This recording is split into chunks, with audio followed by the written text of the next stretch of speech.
Test. Oh, test. 1, 2, 3, 4.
Test 1, 2. Test 1, 2, 3. Test 1, 2. We're checking things back here. Test 1, 2. Test, test, test.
Test, test 1, 2, 3. Test 1, 2, 3. Back here.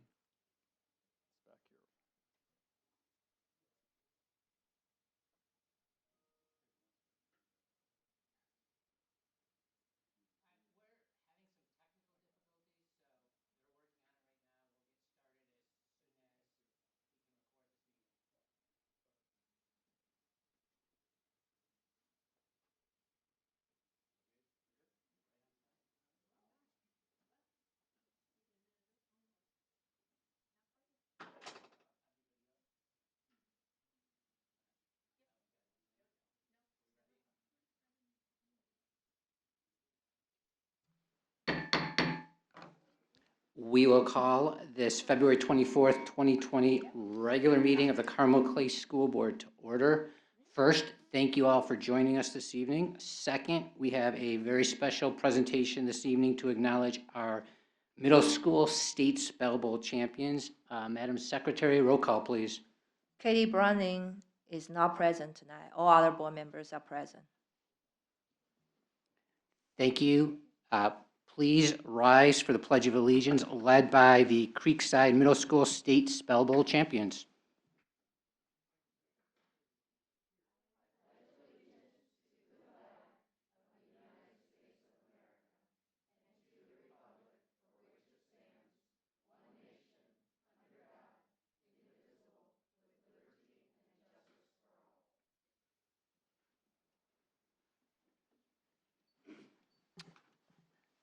Thank you. Next, we will move to our presentation, the Indiana Academic State Spell Bowl Championship, Creekside Middle School. Presenter is the coach, Ms. Jennifer Carson.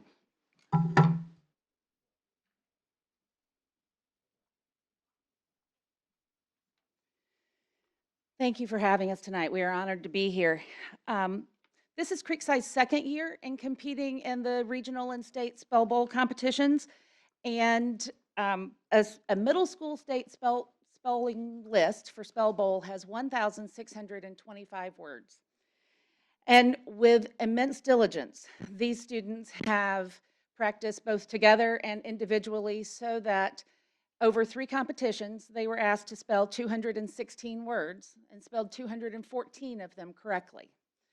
So at the state spell bowl meet at Purdue, they didn't miss a word. They scored a perfect score to win the academic state spell bowl competition this year.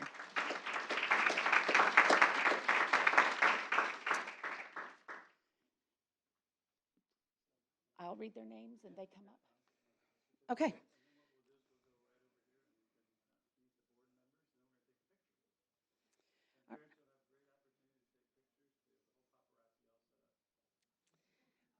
Kyra Escobar.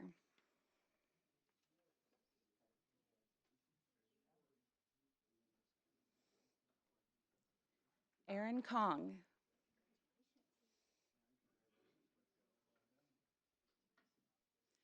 Anna Liao.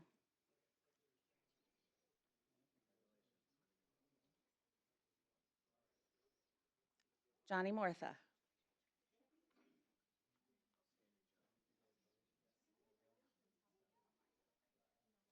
Sahana Nishkaran.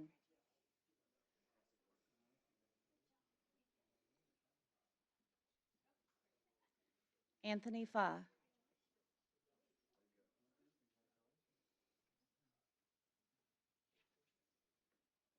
Brian Fa.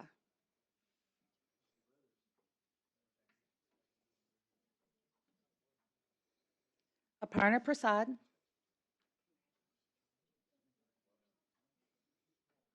Allison Shen.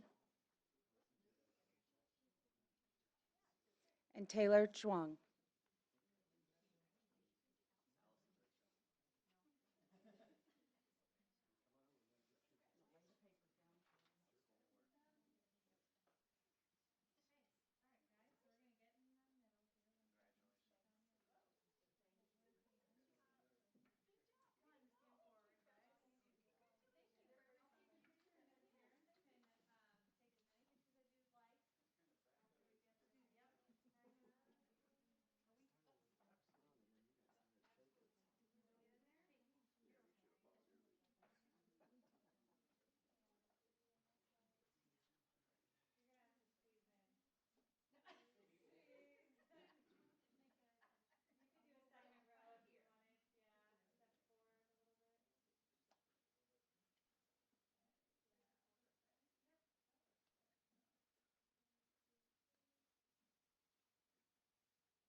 We recognize that this is a school night, so for those of you that do not want to stay for the whole meeting, you will not hurt our feelings if you want to go home and study. So,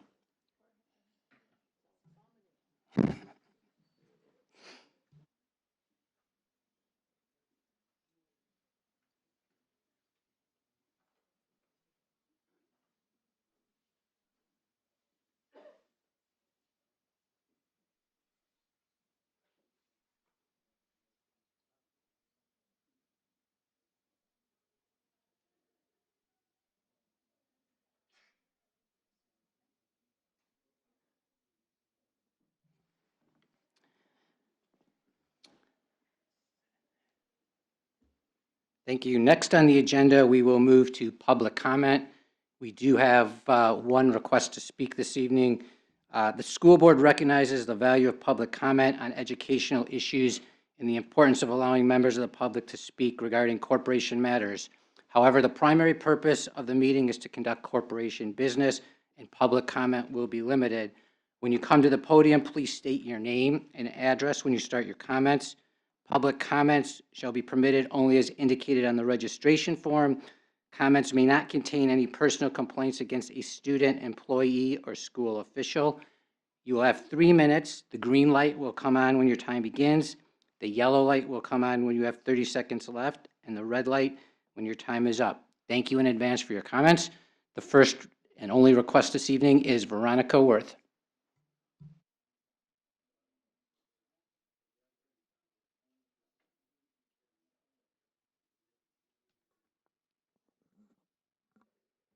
Right. Can you hear me? School board members, thank you for giving me this opportunity.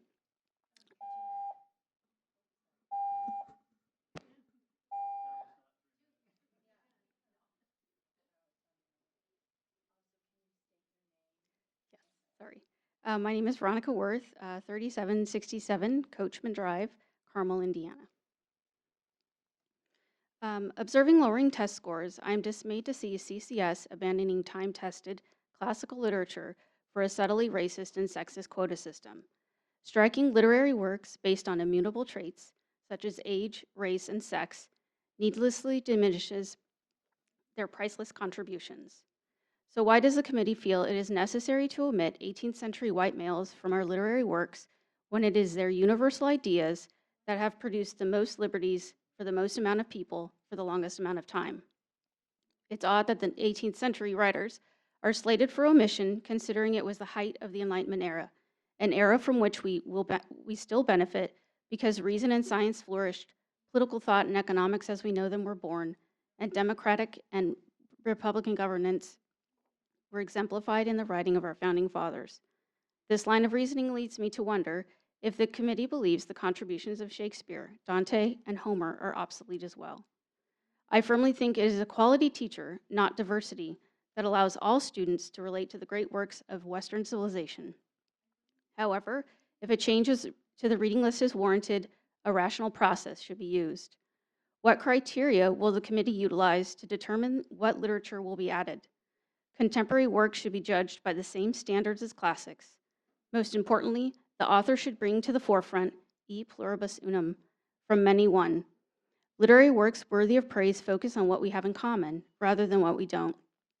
Group identity is moot, as one learns about the human condition, comprised of suffering, responsibility, and redemption, reconciling the individual with society.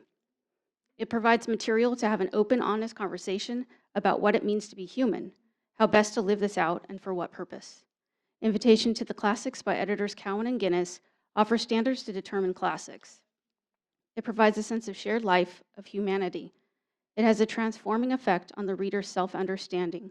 It is timeless, and it is considered a classic by a sufficiently large number of people, both common readers and qualified authorities. We are at a crossroads. We must choose between universal truths or extreme individualism. If the committee chooses to omit and admit works based solely on immutable traits, then it has abandoned cohesion for division. To recap, why are literary works from an era promoting universal truths considered obsolete? What diverse groups are not served by the teaching of time-tested virtues? What criteria will be used to determine new literary works? And will this curriculum be sourced locally or solved by an an educational service? If through a service, what educational provider will it be? And I realize my time is coming to a close. I leave you with a warning from Heather McDonald, author of Diversity Delusion. Quote, I was allowed, so it's my time. Go ahead, just finish your thoughts. Okay, I was allowed to read John Milton, William Wordsworth, and Shakespeare without anyone thinking to complain about the gonads and melanin of those authors. I got to lose myself in the beauty, in greatness, and sublimity. Come the 80s, and students were given a license for ignorance. They were taught the only thing they needed to know about a book was the race and gender of the author to know whether it was thoroughly dismissible without even being read. And they could go on instead to wallow in their own delusional oppression. And it has only gotten worse since then. And what we are doing is breeding the grounds for, I fear, civil war, because students are being taught to hate the great works of Western civilization, and frankly, to hate each other, end quote. In closing, e pluribus unum is achieved through universal truths, not division. I look forward to the committee's answers, and thank you for your time and consideration, and extending my time. Thank you for coming this evening, and thank you for your comments. Next, we will move to approval of consent. Consent this month contains the personnel report, claims, payroll, approval of gift applications that include a donation from Gorman and Bunch Orthodontics, the patrons of Creekside Middle School, and Michael Zinn. We also have approval of consent for the minutes from our workshop session on January 13th and the minutes of our regular session and executive session on January 27th. May I have a motion to approve consent? So moved. Thank you, Leila. Second? Second. Thank you, Pam. Any discussion? It was Lynn. Oh, it was Lynn. I apologize. Thank you, Lynn. Thank you, Pam. Pam and then Lynn. Lynn and then Pam. Any discussion? There being none discussion, all in favor of approving consent, please signify by saying aye. Aye. Any against? No. Motion carries. Next, we'll move to action. The first action item is the bid award for Carmel High School 2020 renovations. Mr. McMichael. Thank you. This bid award is for work at Carmel High School. The total amount of the bid is $309,529. The recommendation is to 3 different contractors. The work consists of flooring replacement in locker room corridors, and painting and wall covering in the special needs corridors in that area A, and masonry restoration at various locations of the building's exterior. We solicited bids from 22 contractors. We received 6 responses. These bids are based on the lowest, most responsible bidder, and this work is being funded with general obligation bonds that we sold earlier. Thank you, Mr. McMichael. May I have a motion to approve the action item for the bid award for Carmel High School 2020 renovations? So moved. So moved. Thank you, Leila. Second? Second. Thank you, Pam. Is there any discussion or questions for Mr. McMichael? Go ahead, Pam. When will the painting and the wall covering be done in the special needs area? We'll work around the school schedule, so they'll either work in the evenings or later in like spring. We'll probably start spring break, I would think. Okay, because, Mostly the summer. Maybe well, all the summer. in the summer, mostly summer. Okay, because I'm concerned about the special needs kids would have certain Right. affinities to paint and wallpapering smells and things, and so just want to make sure it's not done when they're in the building. Thank you. Any other questions? All in favor of approving the bid awards for Carmel High School 2020 renovation, please signify by saying aye. Aye. Any opposed? No. Thank you. Motion carries. Next action item is bid award 10 gigabyte fiber optic upgrade. Again, Mr. McMichael. Yes, this is, as the report notes, is a technology upgrade for our systems in 13, wiring and so forth, in 13 schools. It consists of fiber optic cabling and switch electronics. It's awarded to two contractors. The first contractor is CCAT, and the base bid amount is $175,440.04. And the second bid award is recommended to Brookfield Group in the amount of $185,277.55. This is also a project that's available for E-rate funding, and which we, of course, will be applying for. And we don't know now exactly the amount that will be awarded, but it's usually in the range of about 40% that we would get reimbursed. So that becomes, very helpful. And so we recommend your approval. Thank you, Mr. McMichael. May I have a motion to approve the bid award for the fiber optic upgrade? So moved. Thank you, Lynn. Second. Second. Thank you, Leila. Any discussion or questions? Pam? Yes, Roger, would you just explain to anyone who doesn't understand what E-rate is and tell us what it entails and why does it cover the cost, the 40%? And what would Carmel do if we didn't have it? I'll tell you what I know, which is I have the overview of it. But basically, the E-rate funding is a federal program that provides for at least partial funding for technology initiatives for school districts, and so the distribution of that money can vary depending on ultimately the applications that are submitted and the amount of funds that are available. In our case, we would do this work regardless, out of our own funds, either bond funds or our capital funds. But certainly, it's helpful to have this funding because this total bid awards about $360,000, and so we're looking at 40% of that possibly. So that's very beneficial, and we hope to have it would continue. Thank you. Any other questions? I will note, I could be wrong, I believe that we had 13 bidders and 8 responded. Yes. Okay. That's right. All in favor of approving the bid award for fiber optic upgrades, please signify by saying aye. Aye. Any opposed? Thank you. Motion carries. Next, we will move to change orders for 2019 renovations to Forestdale Elementary School and Carmel High School and district-wide paving improvements. Again, Mr. McMichael.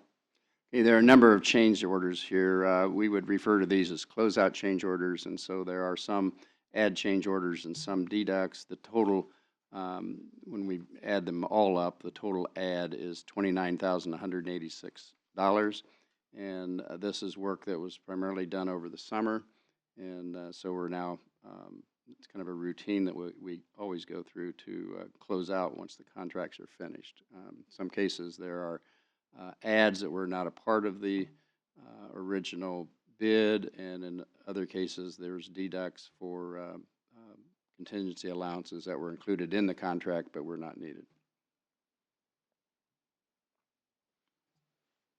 Thank you. May I have a motion to approve the change orders for the 2019 renovations to Forestdale Elementary School and Carmel High School and the district-wide paving improvements? Thank you, Lynn. Second? Thank you, Pam. Do we have any questions? No, so that, I guess I do have a question. So for my clarification, that 29,000 is pluses and minuses, including contingencies.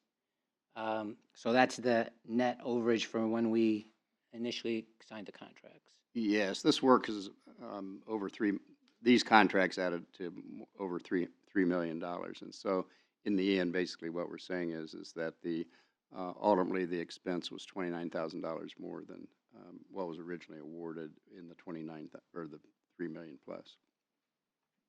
Thank you. All in favor of approving the change orders for the 2019 renovations to Forestdale Elementary School, Carmel High School, and district-wide paving improvements, please signify by saying aye. Aye. Any opposed? No. Thank you. Motion carries. Next, we will move to adoption of policy 9150, school visitors. Dr. Dudley. Yes, thank you. So the policy committee is recommending that we delete policy 9150. The changes made to policy 8120 make this policy redundant, and any pertinent information that is still needed in policy 9150 will be included in administrative guidelines for policy 8120. And the information about school board members doing visits to schools would be included in the recommended changes in bylaw 0144.2. Thank you. May I have a motion to approve the adoption of policy 9150 school visitors, which I guess is actually the deletion of the policy? Thank you, Pam. Second? Thank you, Leila. Any discussion or questions for Dr. Dudley or the policy committee? No? So all in favor of approving the deletion of policy 9150 for school visitors, please signify by saying aye. Aye. Any opposed? No. Motion carries. Next, we will move to adoption of bylaw 0144.2, board member ethics. Dr. Dudley. Yes, so this, as I said in the last policy update, this one is a recommendation to add information about school board visits in this bylaw, and it does have the changes of just notifying the superintendent, not making arrangements with the principal, because Dr. Beresford would then in turn notify the principal. Thank you. May I have a motion to approve the adoption of bylaw 0144.2, board member ethics? Thank you, Leila. Second? Thank you, Lynn. Any discussion? No, I just like to thank you for making the change that we talked about. And all in favor of approving the adoption of bylaw 0144.2 on board member ethics, please signify by saying aye. Aye. Any opposed? No. Thank you. Motion carries. Next, we will move to reports. The student data report. Dr. Dudley. Thank you. So this evening, I'm going to share an update on our high ability learners in Carmel Clay schools, and then also an update on where we have moved towards the work we've done with our high ability program for this year. So just as a very quick overview of our students and our population, as you know, we have about 16,677 total students in the district, and about 6,220 of those students are identified as high ability in either language arts, math, or both. So about 37% of our student population are identified as being high ability. And so just breaking that down a little bit more, of those 6,220 students, broken out by gender, you can see it's about even. It's a slightly more male students are identified at 52.8% as compared to female students at 47.2%. And then breaking it out, looking at our students in socioeconomic status, about 96% of our students have paid lunch, and then we have about 2.9% free and 1.4% reduced lunch status. Looking at our students with an individual educational plan, we have about 4% of our students that are twice exceptional, so they're identified as high ability, as well as identified as having another exceptionality. And then you can see the breakout with our ethnicity student populations, where the majority of our students identified as high ability at almost 72% are our white students. So then breaking it down a little bit further, looking at our elementary as our males versus females and each grade level, you can see that males slightly higher in each of our grade levels in 2nd, 3rd, 4th, and 5th grade. And this is looking at our students at both high ability in both language arts, math, or both. And then breaking that down even further to see the number of students that are identified high ability for language arts. You can see where it ranges from 329 students in 2nd grade up to 442 students in 5th grade for language arts. And then our students that are identified in high ability for math, you can see the range there from 441 up to 564 students. And so those students some of those students are high ability in both, and some are just in one or the other. So then looking at our middle school and our high ability, again, our male students are slightly outnumbering our female students identified for high ability, and this is both for language arts and for math.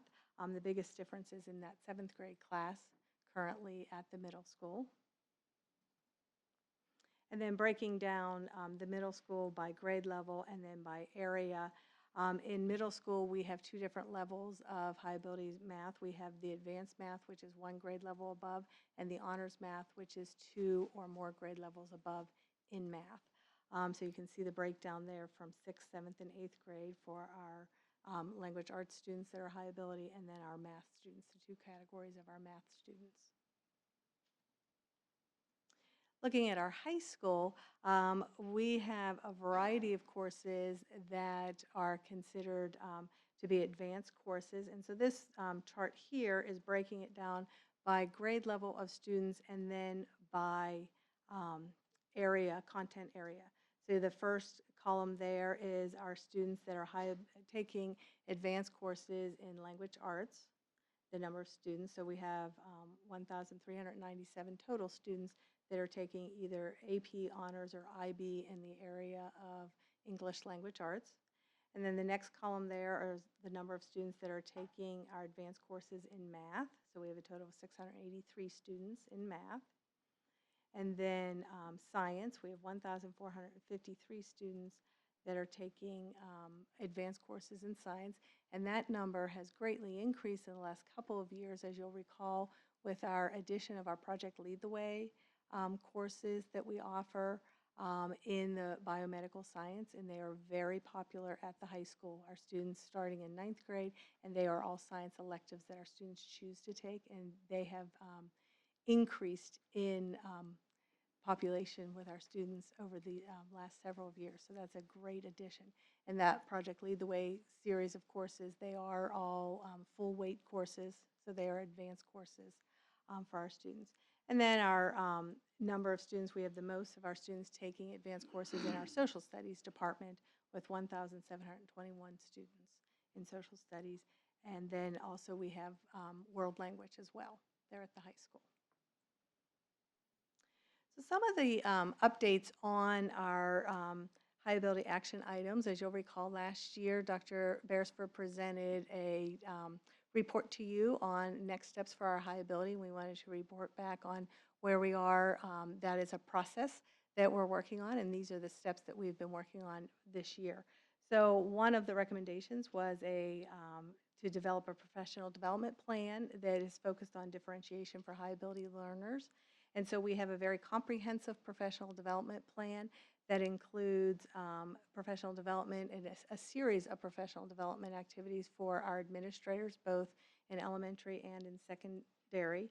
Also, our high ability instructional coaches as well as our teachers are working on professional development with differentiation in the brain. So specifically looking at how are we meeting the needs of our high ability students and looking at that brain research as well.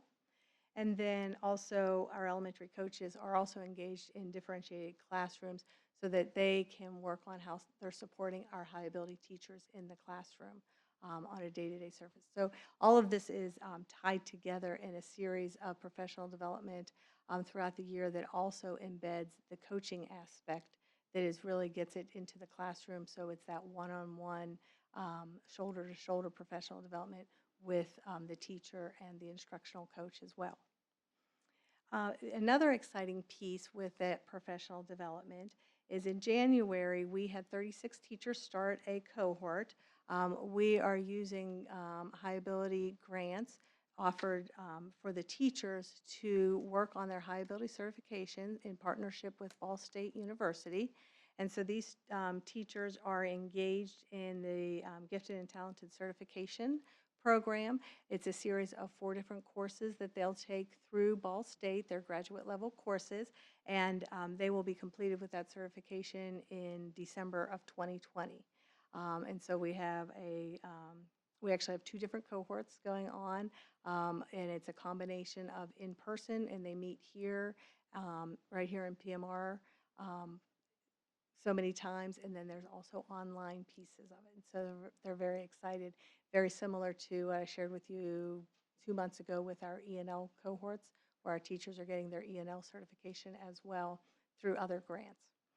And then we also have a subgroup of our high ability teachers that are working with our literacy adoption, materials adoption committee this year to make sure that we are selecting materials that will meet the needs of our high ability learners. We're continuing to research the programming models for our exceptionally gifted students.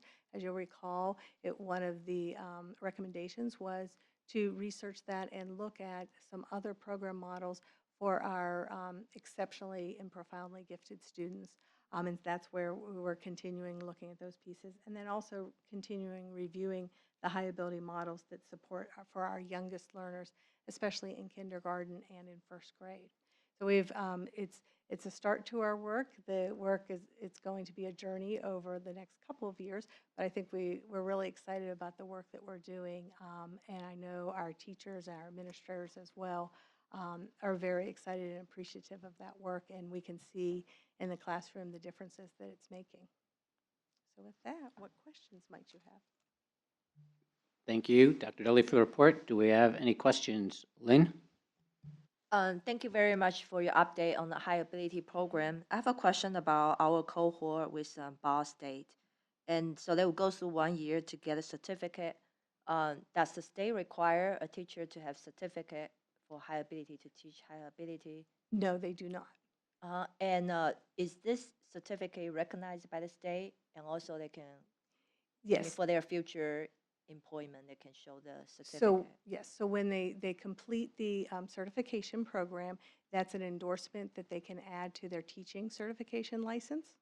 And so they can use that in the state, and then if they leave the state for whatever reason, it's an endorsement on our license, whether other states recognize that or not. It's up to their licensing boards. Thank you.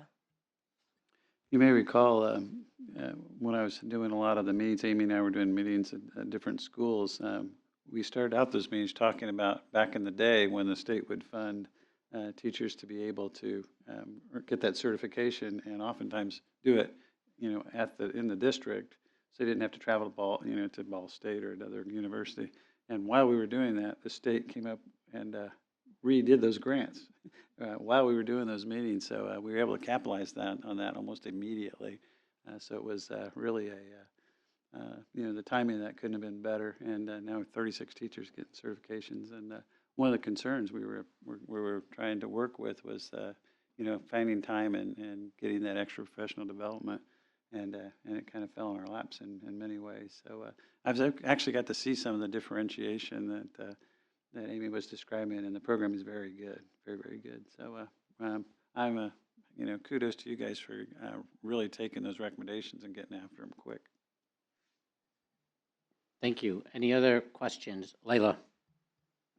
I do have a question, and I'm sorry I did not send this in advance, but I'm wondering, as we are modifying how we are identifying students, as well as the differentiation that's going on in the classroom, when we're teaching the students with this differentiation, how long does it take to translate that into improved test scores, or their reading at a higher level with NWEA, or their application? What does that look like?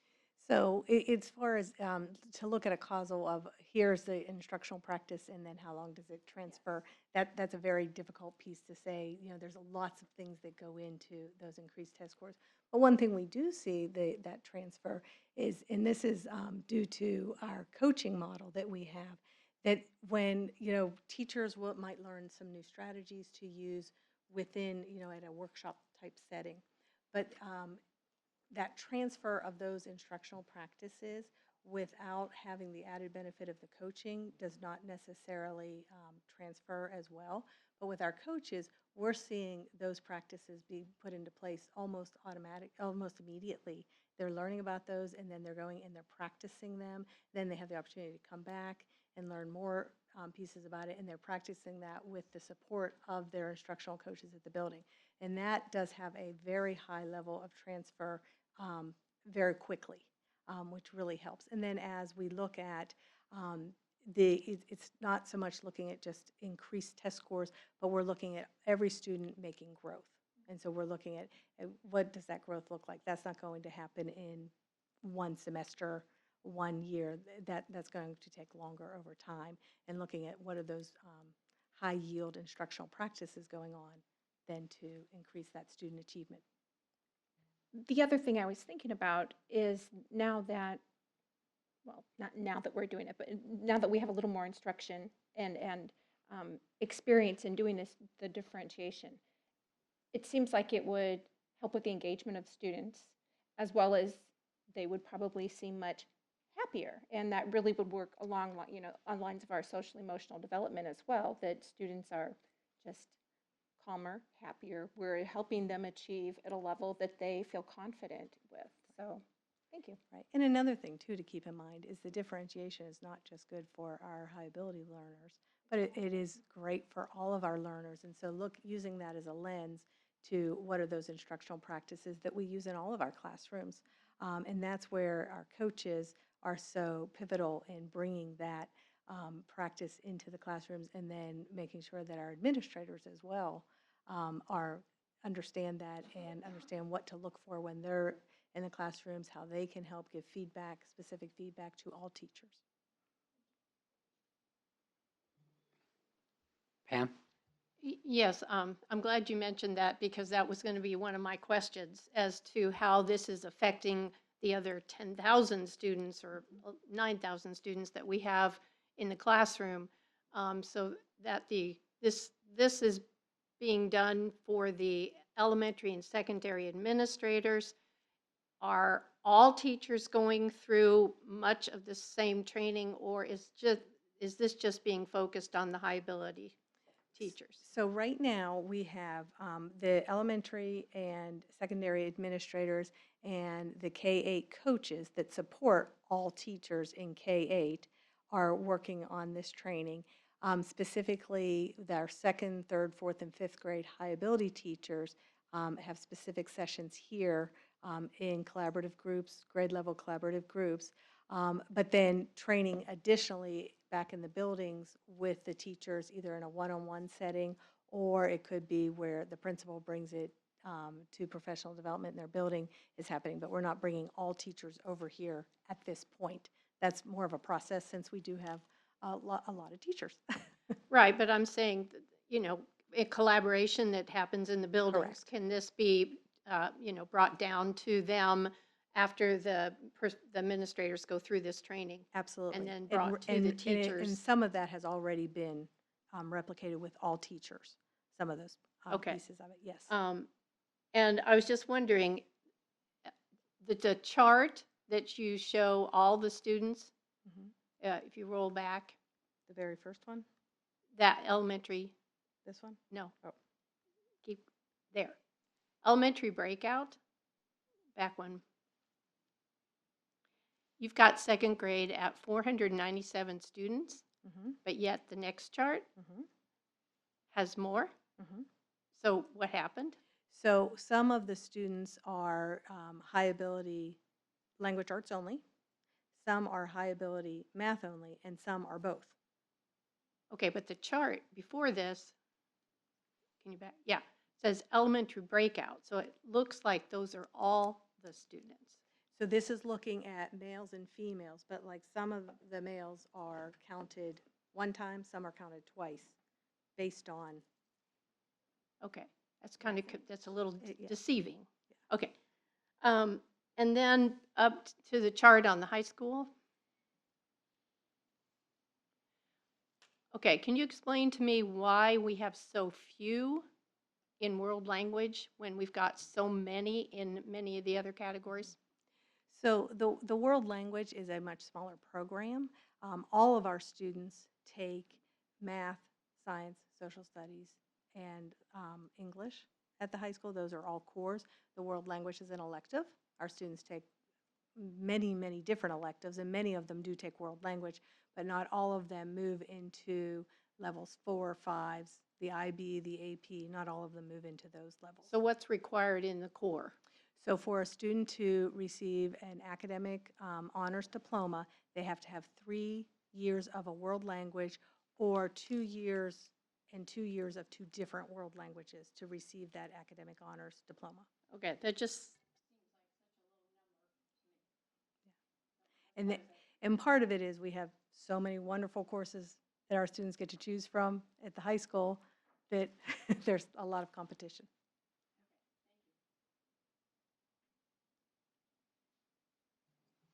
Any other questions? No, thank you very much for the informative report. Next, we will move to the monthly financial update. Mr. McMichael.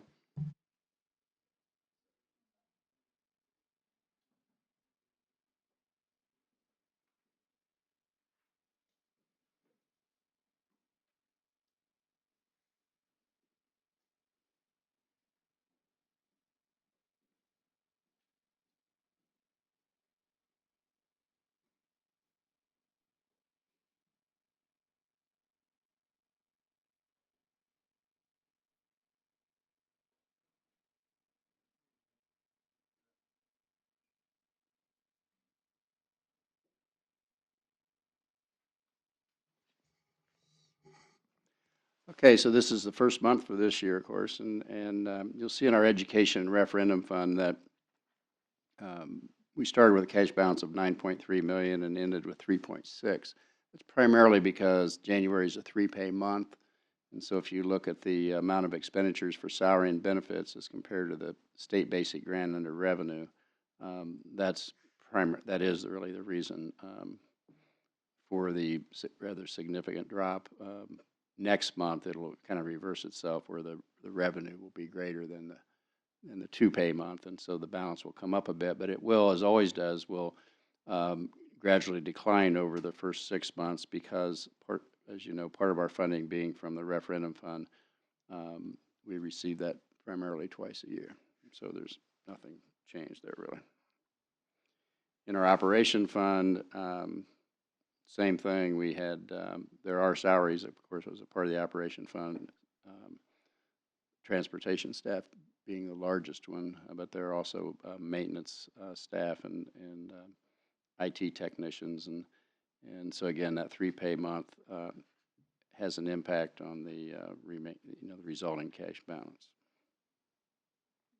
You can compare those to, now we have for the first, 2019 was, as you know, was the first year for the education fund, and so this year we were actually able to compare education fund and referendum fund from 19 to now 2020.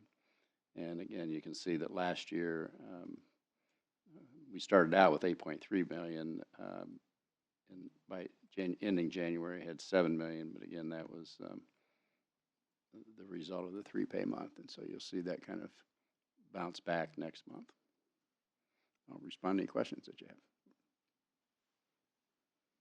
Lynn? So for last year, 2019, we had 3 paychecks for March, right? March and August. And for Yeah. 2020, it is in January? January, and I don't remember the second month. It'll be in the fall, I believe. Well, Um, So it will be a- January and July? Actually, it is January. It is July. You're right. January and July.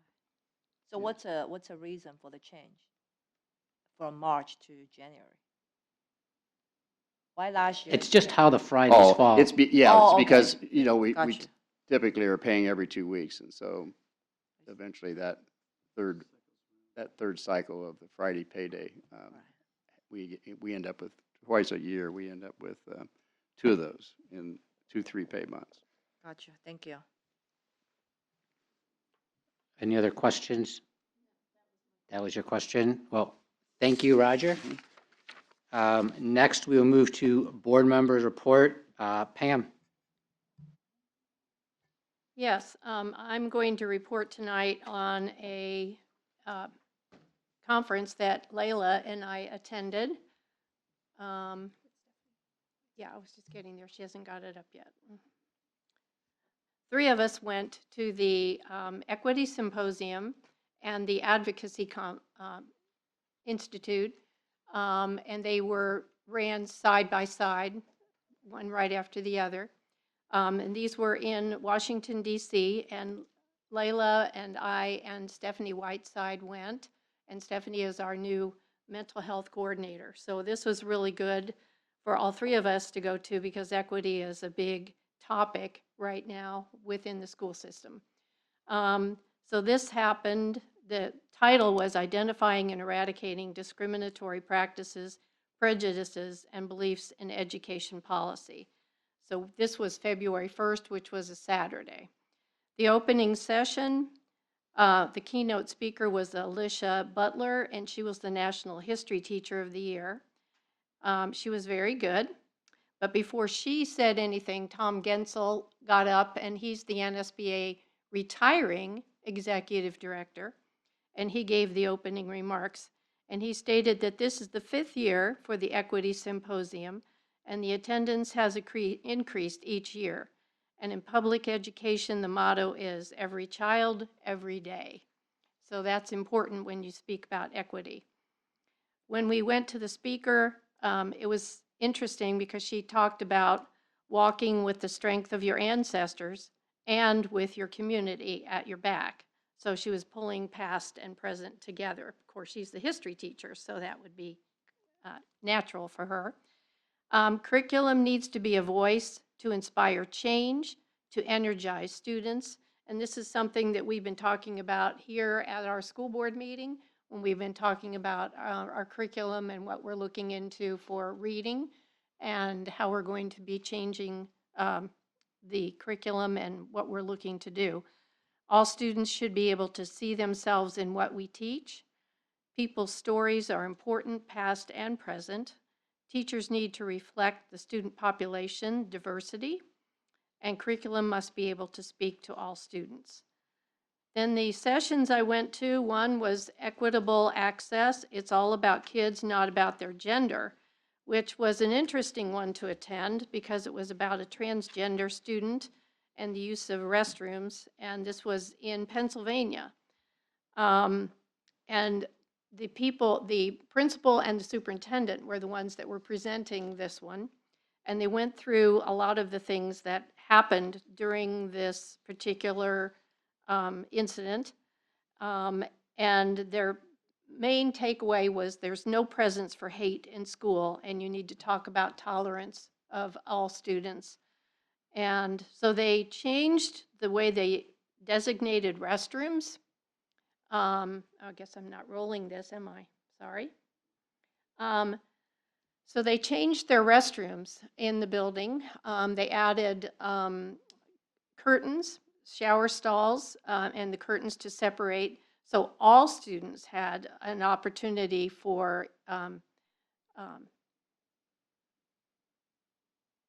respect for who they are. And then they changed those restrooms that were designated for men and women. One became a student restroom and the other became a single staff user restroom. So there was no designation between men and women. In their state, a student may elect to make the decision to be a him or a her. In Pennsylvania at the age of 14. So they had 7 students that went through the transition. And at that age, the students go through a vetting process, and they do not need to notify the parents during this process because they are advocating for the student, not the parents. The students need to make a decision as to which gender they will identify with the whole time that they're in school, and they can't change that. And the counselors are used in this process in loco parentis. They have a student assistance program, which I thought was interesting because we have one of those as well. They have professional development for the staff, how to help these students deal with their own beliefs and develop a common language. And the one thing that was an interesting takeaway, it said, beware of law firms that are out there ready to pounce and take advantage of the issue, and they will beat the bushes to find students who will come into the courts and testify against what's going on in the schools. So it was a very interesting presentation. The second one I went to was ESSA's Resource Allocation Review, Opportunity for Meaningful Change.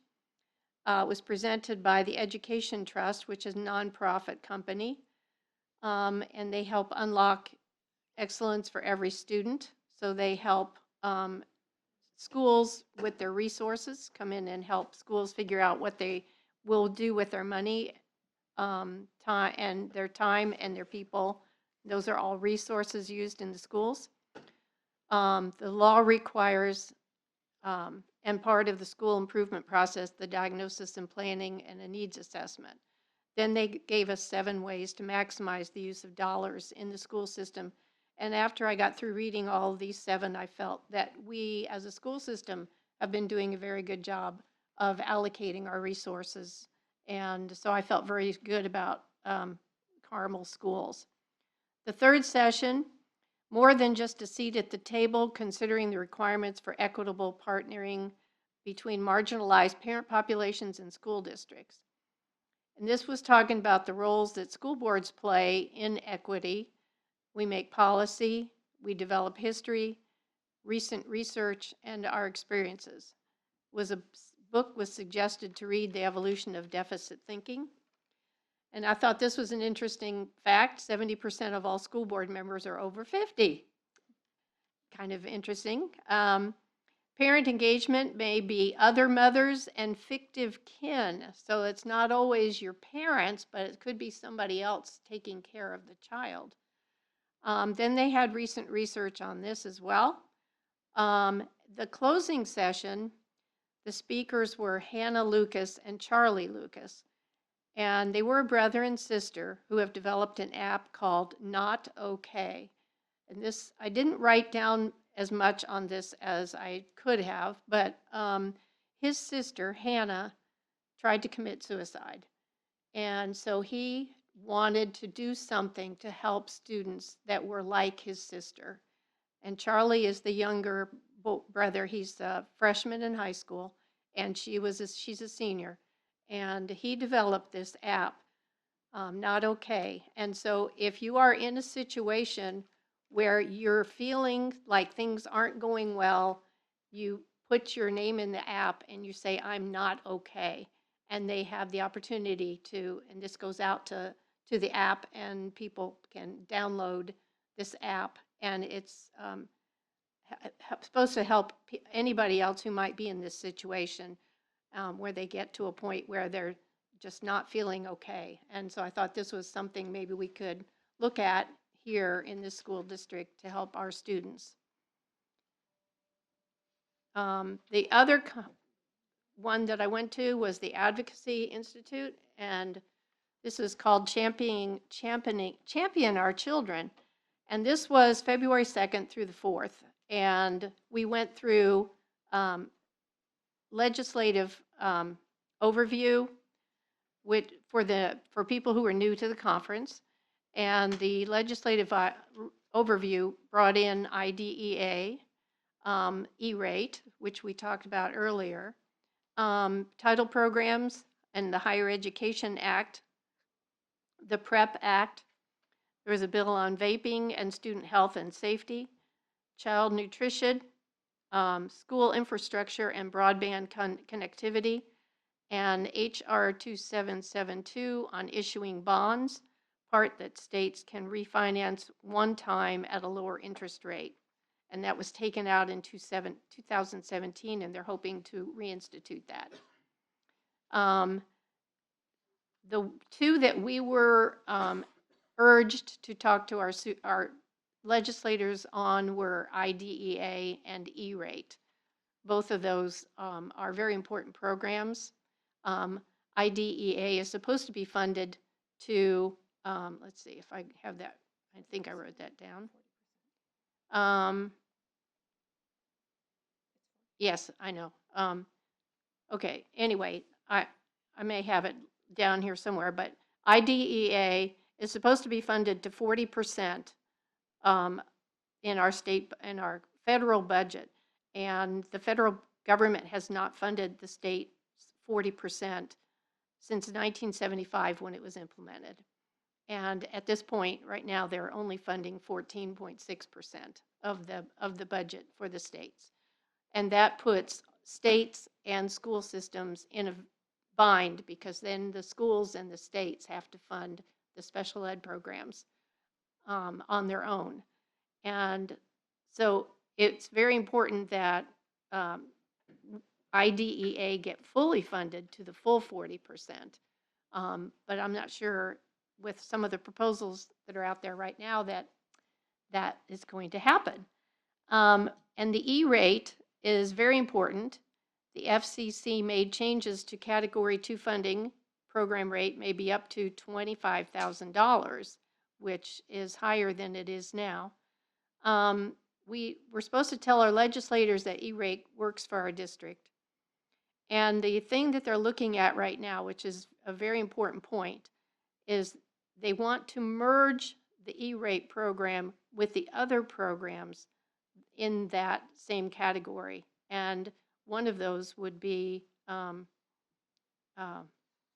what was that? Well, they want to merge the programs. And so if they merge the programs, all the monies would go into one pot for distribution, which means that the E-rate would maybe at level funding. And if it's at level funding, that means that we all will face budget cuts. So we don't want anything to ever be level funding. And they told us how to go into our meetings and talk to our legislators. Recruiting and retaining teachers. This was a very important area as well. There's shortages in STEM, special ed, and ELL. We will need 316,000 teachers by 2025. And it looks like we're only going to have about 100,000. There's a 35% drop and only 23% are graduating. They said there's no quick fix, but they're all looking at different ways to make college more affordable and give teachers more of an opportunity to, okay, there's IDEA. Says if it was fully funded, that would mean a $30 billion increase by 2028. And they're hoping to fund it over the next 10 years. Oh, and that was it. So then we had the opportunity to go to see Senator Braun and Senator Young. We went to a coffee conversation, and we found it very interesting. Not only were they there, but their aides were there. So the aides were circulating in the room and talking to the people who had come for the session. And we're trying to help the legislators or the senators get information. And then they feed information to the senators to help them understand issues. And then we also had the opportunity to go to see Senator Brooks, her aide. We were a little upset that this person had only been chosen to be on education, had been on the education committee for a week. So he didn't know as much about education. I think we knew more than he did. But it was interesting. It was good to be able to talk to them and to present our ideas and have a unified front on public education.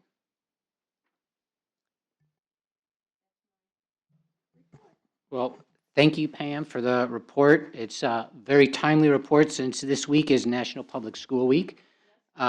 And also, for anyone in the audience that doesn't know, Senator Young is a Carmel graduate. So just another connection we have to him. Do we have any questions for Pam?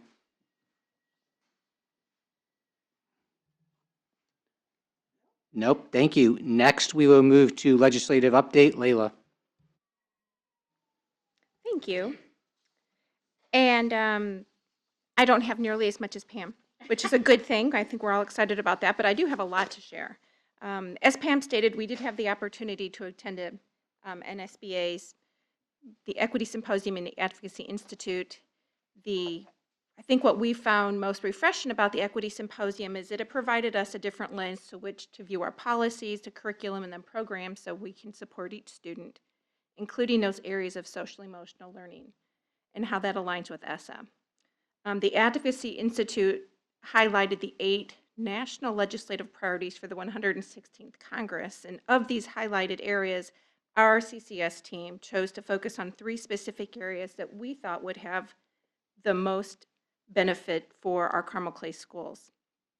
When we met with Senators Braun and Young and also Andrew Nicholson with Senator Brooks's office, the 3 areas we addressed were full funding of the Individuals with Disability Act.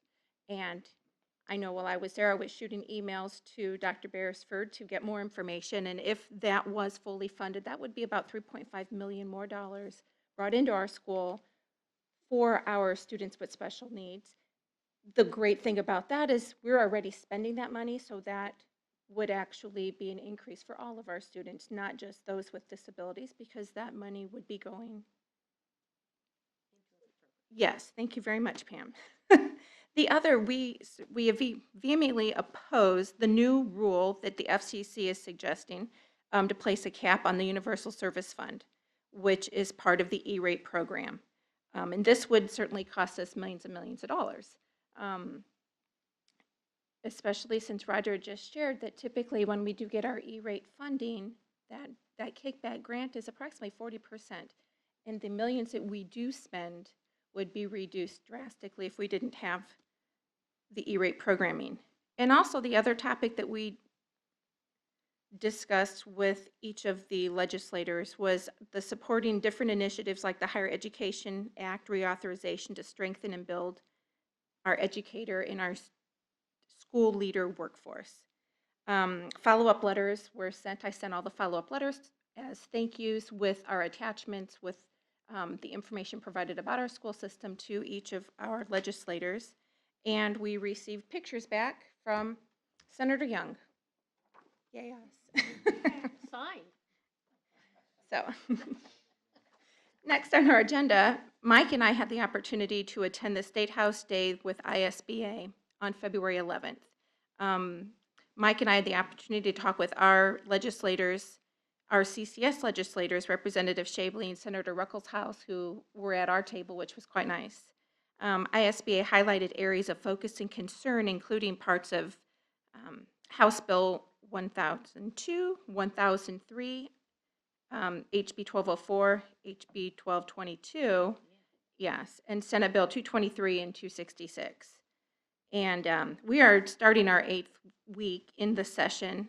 We are currently tracking 49 bills, and a very important date is March 3rd that is coming up, and that is basically the big deadline for the 3rd reading in the Senate bills that are in the House, 3rd reading for the House bills that are in the Senate, the last day for the House adoption of conference committee reports, as well as Senate adoption for conference committee reports. So my hope is in March, I will have a much smaller group of policies or potential bills to highlight. Since our last tracking and my last update, Senate Bill 2, School Accountability, was actually signed into law by Governor Holcomb on February 12th, whereby making it Senate Enrolled Act 2. And this is to hold harmless language as school districts transition using the I-Learn test as a tool for school of accountability. We had 2 big call to actions recently. One, House Bill 1222, which is miscellaneous election law matters. And this particular bill will, there are recent amendments that were added so school corporations can, or it impacts when we can hold our public question, including local referendums. It actually prevents us from holding referendums at our free will, and it would eliminate any special session, and it would eliminate the opportunity to have a referendum in a year following a presidential election. There's all sorts of very odd type of language, and in general, it should be local control, and that's what ISBA supports. The Principals Association supports, the superintendents, as well as us individual school members support. And so our big call to action, I know Dr. Beresford, Pam, and I reached out to our legislators to oppose any movement on House Bill 1222. House Bill 1204, Education Matters, was another call to action, but this one is in support. This Representative Cherry and Senators Rotz, Kreider, and Bassler all are supporting and are authors to or sponsors for House Bill 1204. This bill proposes that the February ADM count include seniors that graduate in December. So we won't lose any funding for the February ADM count. It removes a cap on career and technical education enrollment grants. It also includes increased oversight and accountability for virtual charter schools. Yeah. Um, This is to be heard in the Senate Appropriations Committee later this week, but no date has been assigned, and I double-checked this afternoon. House Bill 1002 is teacher evaluations. This is still in the Senate Education Committee, and it's said to be heard on the 26th, and this will eliminate the statutory requirement that states summative assessment scores must be used for teacher evaluations, and it allows local governing boards the opportunity and the option to use it or not. And so we absolutely support this. Representatives Cook and McNamara are the sponsors for this bill. And if anybody wants to write, that's House Bill 1002. Other bills to be heard in the Senate Education and Career Development Committee on February 26th this week. We have, like I said, House Bill 1002, teacher evaluations, House Bill 1153, Governor's Workforce Cabinet, House Bill 1283, trauma response instructions for teachers, House Bill 1305, graduation rate calculations, which I do not believe that particular bill impacts us in Carmel at all, and House Bill 1341, students with disabilities. Second, and that one might, if it goes through, and that particular bill will just require us to backtrack, and I'm not quite sure how, but the state and our local school will have to backtrack those who have graduated from high school who have disabilities that may or may not be employed, and to identify them and share with them other opportunities beyond high school. Senate bills that are still on the House Committee on Education, and there is not a date yet set for these. Senate Bill 223, which is the FAFSA, free application for federal student aid. ISBA, as well as us, oppose this particular bill. This bill requires every graduating senior to fill out the FAFSA. And while we encourage everybody to fill out the FAFSA, the fact that we would be responsible for making sure every student fills it out and it gets sent home and it gets signed by the parent and then gets returned to the school. And while that might be easier in a district like ours across the state of Indiana, that's almost impossible. And students, well, we oppose this. Although we certainly do encourage everybody to fill it out. And our students, or our school, works very hard with our parents to ensure this is accomplished. The other three bills, Senate Bill 266, teacher training, Senate Bill 319, and Senate Bill 425 are still in limbo in the bill, or in the education, House Committee on Education. And that really is it. The last 2 pages I have here simply include our legislators, and that our legislators, our CCS legislative page, as well as our areas of common interest have been updated. Those are all on our website, and so if people would like to reach out to our legislators, they have their information. We also have additional links on our website for all the members of the House Education Committee and the Senate Education and Career Development Committee. So if there are areas that you'd like to take some initiative and send out a letter, make a phone call, we encourage you to do so, and thank you. Thank you, Layla, for those 2 informative reports. Next, we will move to Carmel Clay Parks Department report. Lynn? Carmel Clay Parks and Recreation closed in January their survey for ESE survey for 2019, for fall 2019. They gave the survey to all parents and guardians that have kids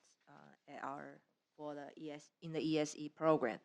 Overall, they received 369 total responses.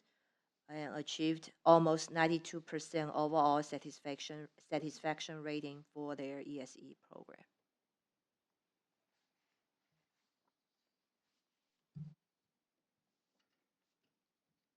Thank you, Lynn. You have a question? Questions? These, the satisfaction rating, did they compare that to previous years? Is that similar to where we've been? They didn't mention that in at the board meeting, but I've definitely checked with them. Oh, okay. Thank you. Thank you. Next, we will move to the superintendent's report. Dr. Beresford. Hey, well, first I want to thank you guys for, you can see that we've got a board that's impacting at the state and national level, and I appreciate your support, especially this week in Public Schools Week, that you're making those moves. The legislative session right now is, this is kind of like the critical time, because a lot of the bills that get killed or things that we think are defeated can get added back in as an amendment into bills that are going through. So it's a time where we really have to be vigilant and be ready. When we get a call to action, we have to respond quickly. And this time of the year, when we start getting cell phone calls at 11:30 at night saying, "Hey, they just did this. Was this good or bad?" And we one of our missions was to be a resource for our legislators downtown, and I think we are doing that, and so that's a good thing. So I've just got just a few things going on. It's just a good time to be at Carmel Clay Schools. It's kind of a great timing that this week is Public Schools Week 2020, and we're going to join thousands of other schools around the country to recognize this week, and it's dedicated towards celebrating the diversity and success of America's public schools. It's also a great week to thank your educators and school professionals who really dedicate their lives, to the young people of our country. And right here in our community, our people go way beyond the call of duty and put in an awful lot of time, sometimes at the expense of their own families, to serve the children and families of Carmel Clay. 9 out of 10 students in the United States attend a public school. And when you think of all the money and the things in the news about charter and virtual and all these different things going on, still 9 out of 10 go to a public school. And that means that more than 3.2 million educators and hundreds of thousands of support staff work together to prepare nearly 50 million students for a successful future. Carmel Clay School is fortunate to have a community that recognizes the value of public education. Our community is stronger and our schools are better because we all work together to support our kids. So please follow our social media accounts, Facebook, Twitter, and that Instagrammy. And we're going to celebrate some things happening throughout the week. And our hashtag is #PublicSchoolProud, and then #PSW20. So we're going to be sending some messaging out this week to celebrate Public Schools Week. Also, a great thing that kicked off this week is our Carmel Clay Schools Teacher of the Year nominations. So it's that time of year. Carmel Clay Schools now accepting nominations, and each year the Indiana Department of Education conducts a Teacher of the Year program to recognize our outstanding teachers across the state. We've been very fortunate because we've had finalists at the highest level the last 2 years. And so we're participating in that, of course, and we're going to be honoring and nominating a teacher to be the representative at the state level. Now, Carmel Clay Schools Teacher of the Year Award is endowed by the Stephen A. Backer Memorial, and he was an advocate and supporter of Carmel Clay Schools and served on the school board for 7 years until his passing of March of 2009, which makes our Teacher of the Year program just even a little bit more special. Now, nominations can be made by students, parents, colleagues, and community members. So anybody in the community can nominate a teacher. A committee that's comprised of teachers, administrators. A lot of times we use former teachers of the year in that committee. We'll review all the nominations and select semifinalists, 1 from each elementary, 2 from each middle, and 8 from the high school. And the 25 semifinalists will be honored at a celebration where the Teacher of the Year is going to be announced to represent Carmel Clay Schools for the Indiana Teacher of the Year program. So fired up about that. The state has kind of messed up the last 2 years because they didn't pick ours. But we're hoping this year they'll get straightened up and we'll make the right decision. So if you, well, Courtney will be sending out a board recap, and there'll be a link on there if you want to do that, if you want to nominate a teacher of the year. And those nominations will end on March the 8th. So that is that piece. One thing I love to talk about on a Monday night is composting. But Carmel High School is doing a composting project, pilot project. And it all started the summer of 2019. Three Carmel High School students, that would be Grace Belt, Mahani, I'm sorry, it's Rajesh, but I'm butchering the name, I'm sorry, and Sarah Patel. They went to this leadership camp at Butler University, and they were challenged to create a creative initiative that would impact their community. And when they arrived at school this year, they created the Environmental Club with the idea to start a composting program in the cafeteria. And they met with their club sponsors, which is Carrie Anderson and Dr. Sarah Gilliam. And they met with the leadership team at Carmel High School and the cafeteria staff, and they got the green light to pilot this project. So since January 8th, more than 1 ton of food has been composted and returned into soil. Now, research has shown that 35% of all landfills are comprised of wasted food, which sits and turns into methane gas, a gas which is 20 times more potent than carbon monoxide. So congratulations to these young women on their successful pilot program. And we look forward to having them collaborate with our food service department to maybe to maybe expand the composting at other school sites. So how cool is that? 3 kids get an idea, and they take leadership and they go. And kudos to our food service for taking that on as well. Next thing I have on here is February is Black History Month, and we're celebrating the accomplishments and significant contributions of African Americans, and that these folks have made to American history and our society. Throughout the district, students are learning and reflecting upon these significant contributions. They're studying individuals like Martin Luther King Jr. and Rosa Parks and Harriet Tubman. And if you haven't seen the Harriet Tubman movie, you need to do that. It really is pretty historically accurate, and she is a superhero. So I recommend that to everybody. But, George Washington Carver, Muhammad Ali, Maya Angelou, just a whole lot of people are being studied this month and studied throughout the year as well. But at Carmel Middle School, 8th graders have been studying Martin Luther King, and they made beautiful I Have a Dream art posters. Creekside, they've been studying and celebrating civil rights leaders and created an inspirational quote board and artwork, along with that. Woodbrook Elementary has been researching the accomplishments and contributions of famous African Americans and presenting their research to students during the morning news broadcast. They have like a little news show in the morning. Carmel High School Black Student Alliance Club members joined more than 350 students from Hamilton County for the 2nd annual Black Leadership Summit. And members in this club also created posters for each department and display how African American leaders have influenced their specific subject areas. That was a fantastic program, and all the schools in the county participated in that. It was a really, really good day. So we got a lot going on in February for Black History Month. I wanted to do a shout out to Wendy Higdon, outstanding bandmaster, Creekside Middle School's band director and performing arts department chair. Wendy was named the Outstanding Bandmaster Award by Phi Beta Mu, the highest honorary international band director fraternity. So under her direction, the Creekside Wind Symphony has performed at the prestigious Midwest Band and Orchestra Clinic. The high school actually did that this year. They did it the year before. And she's been featured at the Indiana Music Education Association's conference. Principal Tim Ferris said, Wendy has defined what an outstanding music educator is for many, many years at Creekside. We're extremely fortunate to have an educator for our students who focuses on growth and developing a love of music.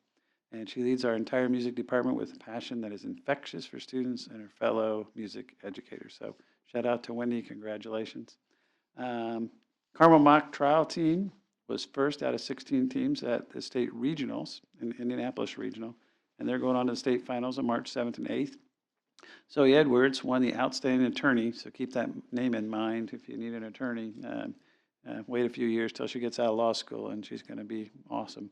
And she was the outstanding attorney in all 3 trials. And then Anatara Desmuku was the Best Witness Award. So in mock trial, they have to do all the roles, and they can be an award winner in each of those.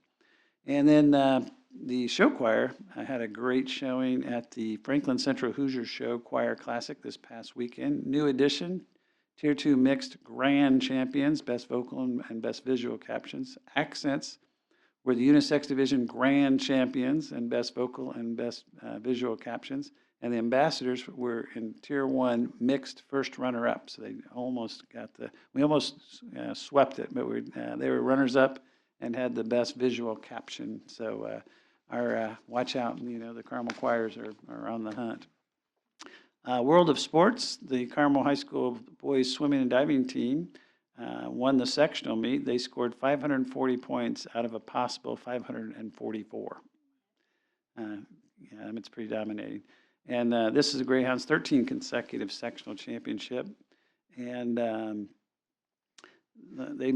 we've got one, our 200 medley relay team, and that's got Wyatt Davis and Ryan Malicki, Griffin Hadley, and Jake Mitchell on it. They swam 1:30:30, and they're going to try to break the national public school record next week of 1:28. And it was set by Carmel in 2018. So they're competing to win their 6th consecutive state title this weekend at the IUPUI Natatorium, and I think they're favored. They earned a national championship last year. Maybe they can make it a two-peat. We will see. But real proud of those guys. That's a hardworking group of kids. Wrestling State, Sudis Chundi, who is also an incredible student, placed 3rd at 106 pounds in the state wrestling finals this weekend. And Gabe Davin placed 8th in the 170 weight division. So wrestling is a very difficult sport to get to that top podium. So congratulations to those guys. They did a great job. But then I have to pick a bell ringer. And my bell ringer, it was kind of an easy decision this time. I went to the Carmel High School Girls Swimming and Diving State Championship, and they won their 34th consecutive IHSA State Championship, which is a national record that they hold, and they just keep extending.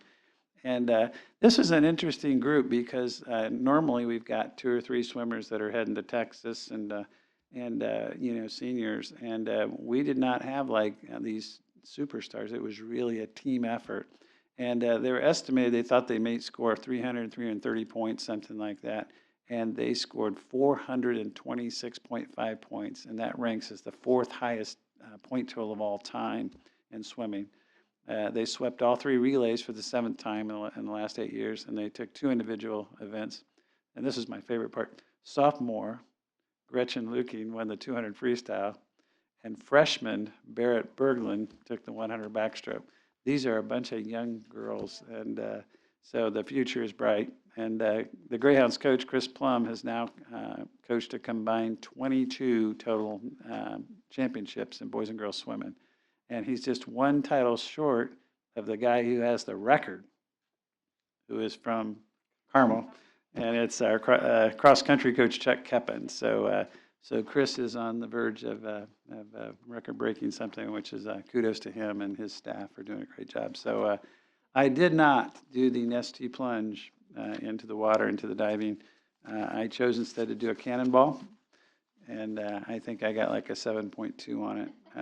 There wasn't enough splash. So, but that concludes my superintendent's report, and good day to be in Carmel Clay. Well, thank you, Dr. Beresford, for that report. Do we have any questions for Dr. Beresford? No. Next, we will move to announcements. March 9th is our next school board workshop meeting.